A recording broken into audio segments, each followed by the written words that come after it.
ஸ்டேட்டாக ராகுல் காந்தியே வந்து கனிமொழிகிட்ட கேட்ட விஷயம் என்னன்னு பார்த்தீங்கன்னா 41 சீட்டு கேட்டிருக்காங்க. 41 எம்எல்ஏ சீட்டு வந்து கேட்குறாங்க. அதுக்கு ஒரு விளக்கம் வேறு சொல்கிறாரு. என்ன கணக்கில் வந்து கேட்டிருக்காருன்னா, மொத்தம் தமிழ்நாட்டில் மட்டும் 39 நாடாளுமன்ற தொகுதிகள் இருக்குது. ஒரு தொகுதிக்கு ஒரு சீட்டு அப்படின்னு வச்சாலும் கூட, ஒரு எம்எல்ஏ சீட்டு வச்சாலும் கூட எங்களுக்கு வந்து கிட்டத்தட்ட 39 சீட்டு இங்கே வந்துடுது. இது போக வந்து கன்னியாகுமரியில் வந்து கிள்ளியூர், விளவங்கோடு, குளச்சல் போன்ற தொகுதிகள்லாம் காங்கிரஸ் வசம் இருக்குது.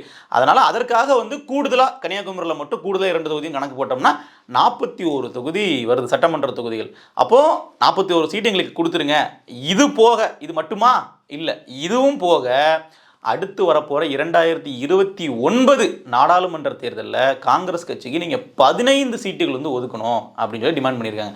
அதாவது 15ங்கிறது எவ்வளோ பெரிய நம்பர் அப்படிங்கிறத நீங்கள் பாருங்கள்.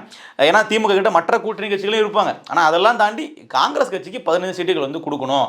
அதை நீங்கள் கொடுக்குறோன்னு சொல்லி வாய்மொழியாக சொன்னால் பத்தாது. எங்களுக்கு வந்து ஒரு டாக்குமெண்ட்டாக, அது ஒரு அக்ரிமெண்ட்டாக நீங்கள் எங்களுக்கு போட்டு கொடுத்துடணும், எழுத்துப்பூர்வமாக நீங்கள் எங்களுக்கு கொடுத்துடணும். அப்போ தான் இந்த கூட்டணி வந்து நம்ம ஸ்ட்ராங்காக இருக்கும், எங்களுக்கு நல்லது அப்படிங்கிற மாதிரி ராகுல் காந்தியை நேரடியாக கனிமொழி டிமாண்ட் பண்ணியிருக்காரு. இது கூடவே வந்து இன்னொரு விஷயமும் இங்கே நடந்திருக்கு. அது என்னன்னா, இப்போ ஆட்சி அதிகாரத்தில் பங்கு அப்படிங்கிற புள்ளியில் தானே இந்த பிரச்சனையே உண்டாச்சு. அப்போ அது இருக்கா இல்லையா அப்படிங்கிற கேள்வி வரும் இல்லையா?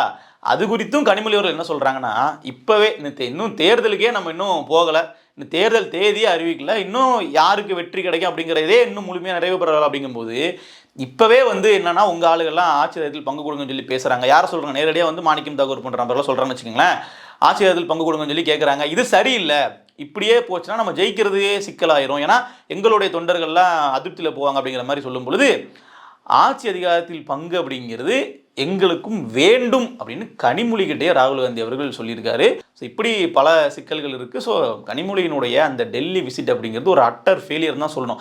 ஒரே ஒரு கட்டத்தில் என்னென்னா, நாங்கள் வந்து இன்னும் கூட்டணியில் தான் இருக்கோம் அப்படிங்கிறத நீங்கள் உங்கள் அண்ணன்கிட்ட சொல்லிடுங்கன்னு சொல்லியிருக்காங்க. அதாவது கூட்டணியில் தான் இருக்கோம், ஆனால் இந்த டிமாண்ட்லாம் எங்களுக்கு வந்து நிறைவேற்றி தரணும் அப்படிங்கிற கோரிக்கை வந்து சொல்லிடுங்கன்னு சொல்லி ராகுல் காந்தி தரப்பில் நேரடியாக சொல்லியிருக்காங்க.